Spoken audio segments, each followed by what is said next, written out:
હા, અત્યારે આ સત્તાધારનો તમારો વિડીયો જોયો હા એટલે મને કીધું કે મને લાગ્યું મેં કહું આ વસંતભાઈ આ પ્રકરણને તમે છે ને જરાક આગળ સુધી લઈ જાઓ વસંતભાઈ. હા કેમ કે આ એટલી બધી કેટલાય વર્ષોથી દાદાગીરી છે, ખૂબ લોકોને હેરાન પરેશાન કર્યા છે. જો આગળ વધશે ને તો ઘણા લોકો એની વિરુદ્ધ ફરિયાદ કરવા અને એની વિરુદ્ધ બોલવા માટે ઘણા આગળ આવે એવા છે.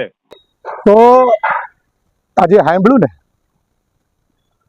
આપણને વાંધો કાંઈ નથી, પણ જ્યારે આ હતાદરની મેટર આપણી પાસે આવી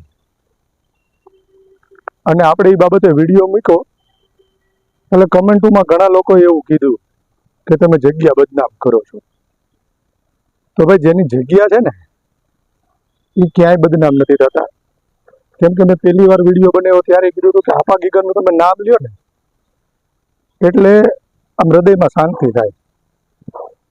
એ એક એવી હસ્તી હતા કે જેણે 18 વરણને સાથે લઈ અને બહુ સારું કામ કર્યું છે. ત્યાર પછી ઘણા બધા સંતો થઈ ગયા, આપણે શામજી બાપુ થઈ ગયા, છેલ્લે જીવરાજ બાપુ હતા. ક્યાંય કોઈને તકલીફો નહોતી, બધા 18 વરણને લઈ સાથે ચાલતા, બધીની થાળી હારે પડતી, બધું થતું. આ અત્યારે જે મેં આગળ ઓડિયો મૂક્યો ને એ ઓડિયો માત્ર એક કટકો મૂક્યો છે, બાકી આખા ઓડિયોની અંદર તો તમને ખબર પડે કે સત્તાધારની અંદર કોણ કોણ અને કેવી કેવી દાદાગીરીઓ. હવે જ્યારે એ વિડીયો બનાવવામાં આવ્યો ત્યારે અમુક લોકોએ બાપુનો પક્ષ લઈ અને એવું કીધું હતું કે વસંત ચાવડાએ આજે ઓડિયો મૂકી દીધો કે જે વિડીયો બનાવ્યો છે એમાં એને જેને ફોન કર્યો હતો ને એનું બેકગ્રાઉન્ડ નહોતું જાણ્યું.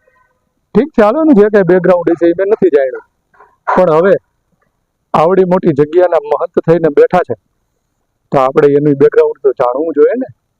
કેમ કે મહંત કેવા હોય, આપણે ક્યાંક ને ક્યાંક ધાર્મિક જગ્યાઓએ જતા હોય કે હરેક જગ્યાએ મહંતો હોય, પૂજારીઓ હોય, એ લોકોને સાચવતા હોય, બધાને ભેગા રાખતા હોય. તો મેં જે એમાં લખ્યું છે કે વાલજી મોહન ચાવડાથી વિજય બાપુ બનવા સુધીનો સફર, તો એ વિજય બાપુ રહ્યા ને એનું સાચું નામ છે વાલજી મોહન ચાવડા. એટલે જે મેં બહારપરા ભાગ 1 લખ્યું છે ને એ બહારપરા અમરેલીનું છે અને લગભગ ગુજરાત આખામાં ક્યાંક 1 કે 2 જ બહારપરા છે, એમાં અમારું એક આ બહારપરા. વિજય બાપુ જ્યારે કોલેજ કરતા ત્યારે અમારે બહારપરામાં આવતા. હું પોતે બહારપરાનો વતની છું, મારો જન્મ ત્યાંનો છે અને બહુ ઝાઝો ટાઈમ નથી થયો. આ 80-90ના દાયકાની વચ્ચેની વાત છે કે જ્યારે બાપુ કોલેજ કરતા ને હાલ બહારપરામાં જે કાંઈ એના મિત્રો છે એ બધા જીવે જ છે. બહારપરાની અંદર આવતા, આ દલિતો સાથે બેસતા. બાપુ તમને કદાચ યાદ ન હોય તો હું યાદ દેવડાવું, આપણે કરશન માતાની દુકાન ત્યાં બેહીને આપણે બીડીયું ઠૂઠા સૂંઘતા. આ બધી માહિતી મને કેવી રીતે મળી હોય એ મારે તમને કહેવાની જરૂર નથી, કેમ કે આ તમામ માહિતી તમારી પાસે છે જ અને હાલે પણ તમે આ બધા મિત્રો સાથે ક્યાંક ને ક્યાંક કોન્ટેક્ટમાં છો. અને આ વિડીયો મૂક્યા પછી બાપુ તમે કોને ફોન કરશો એ મને ખબર છે, અને પેલો વિડીયો મૂક્યા બાદ તમે કોને ફોન કર્યો હતો એ મને ખબર છે. એટલે આ તો બેકગ્રાઉન્ડ જાણવાની જ્યારે વાત થઈ ત્યારે મારે આ બેકગ્રાઉન્ડ સમાજ સુધી પહોંચાડવા માટે વિડીયો બનાવવો પડ્યો છે કે લોકો એવું કહે છે કે બહારપરાથી બધા ભાગતા. બહારપરાથી શા માટે ભાગતા? બહારપરામાં એવા કોઈ માથાભારે શખ્સો નહોતા, પણ તમે એને માથાભારેની ઉપાધિ આપી દીધી હતી. બહારપરામાં કોઈ પણ આવીને કાંઈ પણ બોલી જાય અને બહારપરાવાળા સહન કરી લે તો બહારપરા સારું, એમ સહન કોઈના બાપનું બહારપરાએ કર્યું નથી અને બહારપરા કરશે નહીં. આપે જે ત્યાં આવતા, બધાની સાથે બેસતા, બીડીયું પીતા, ખાતા, અને હાલે અત્યારે તમારા જે કાંઈ મિત્રો છે એ જ્યારે ત્યાં તમારી જગ્યામાં આવે છે ત્યારે આપણે જે સ્પેશિયલ રૂમ રાખ્યો છે, ક્યાં રાખ્યો છે તમને ખબર જ છે? ત્યાં બેસીએ, બધીની સાથે હજી પણ છૂટા બૂટા મારીએ. એ તમામ આ વિગતો બધી મને ત્યાંથી જ મળી છે. અમારે તમારી સાથે કોઈ દુશ્મની નથી. મારું માત્ર એટલું જ કહેવાનું છે કે જ્યાં આ સંતો તમારી પહેલાના જે થઈ ગયા ને, એને જેમ 18 વરણને સાથે સાચવી રાખ્યા, તેમાં આને બધાને તમારી સાથે સાચવીને રાખવા જોઈએ. તમે એક આ ભાઈની જગ્યા વહી ગઈ, એને પરાણે એવો ત્રાસ મળ્યો કે એને મૂકવી પડી. તેમ મને એ સમાચાર છે કે દેવી પૂજક સમાજની પણ એક જગ્યા હતી ત્યાં, એને પણ બિચારાઓને મૂકવી પડી છે. બરાબર.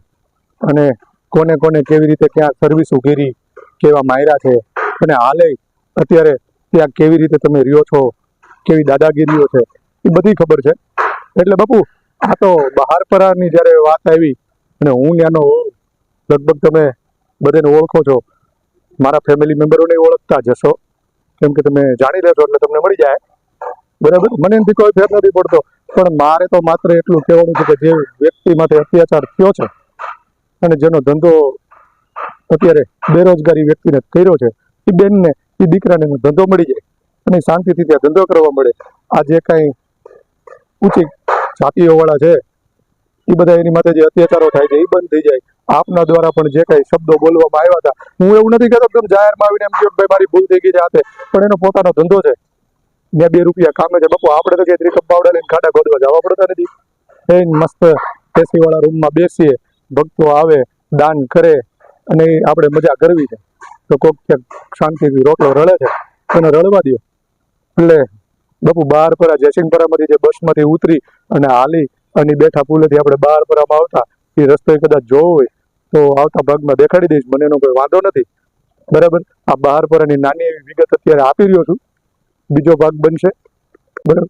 એટલે જ્યારે હું બીજો ભાગ મૂકીશ એમાં રસ્તા અને આપણે અહીંયા જે કરસનાતાની બાજુમાં હનુમાનજીનું મંદિર હતું ઈ ને જે કાંઈ જોવું હોય એ બધું આપણી પાસે વ્યવસ્થિત વિડીયોમાં આવતા ભાગમાં મૂકીશ. આ ભાગ માત્ર બહારપરા પૂરતો હતો, અહીંયા આ પૂરું થાય છે.